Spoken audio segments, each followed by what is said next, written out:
सबुकिछि सरीगला शेष पाखापाखि 3 दिन धरी जीवन मरण सह संघर्ष करी हारिगले सौम्याश्री विसिंग।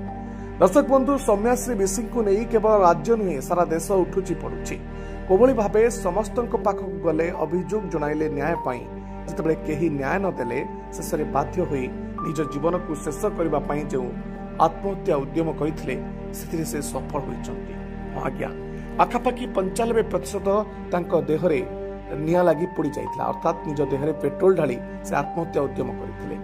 एहा परे तांकु एम्स रे भर्ती करा जाइथिला। 24 घंटा निरीक्षण करा जाउथला, हेले शेषरे गतकाली राति रे तांको जीवन दीप लिभि जाइछि। आ एहा परे राजनीति जोर धरिछि। आ सबटु बड़ा कथा होछि ऋतु परे राति अदिया हठात काहे की पोस्टमार्टम कला बोली प्रश्न उठुछि। आसुन देखिबा रिपोर्ट।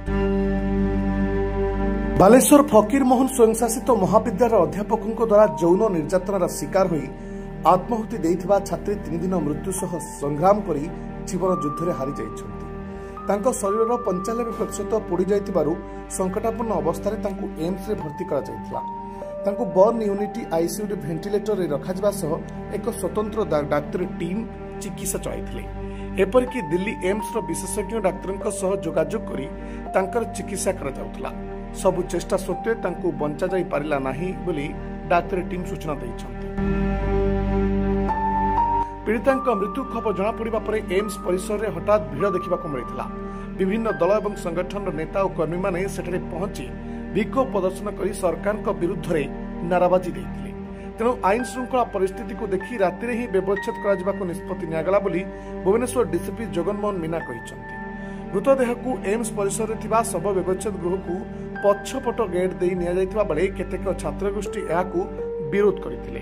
एपरिकी कांग्रेस कर्मी माने शव व्यवच्छेद गृह आगरे धारणा रे बसी रहिथिबार देखिबाको मिलिथिला।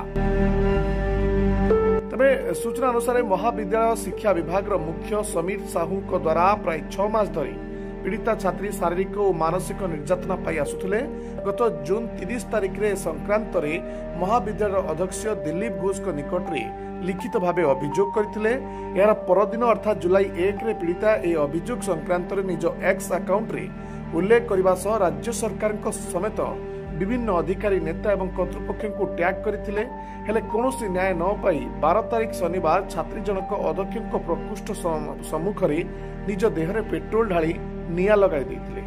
उपस्थित केते जन छात्रक द्वारा से उद्धार होइतिले सुधा तांको अवस्था गुरुतर होई पड़ितला। तांको बालेश्वर जिला मुख्य चिकित्सा रे प्राथमिक चिकित्सा परे अपराह्न रे भुवनेश्वर एम्स को स्थानांतर करा जाइतिला। शरीर प्राय 95% पोड़ी जाइतिबारु तांको एम्स बर्न यूनिटी रो आईसीयू वेंटिलेटर रे रखा जाई चिकित्सा करा जाउतला।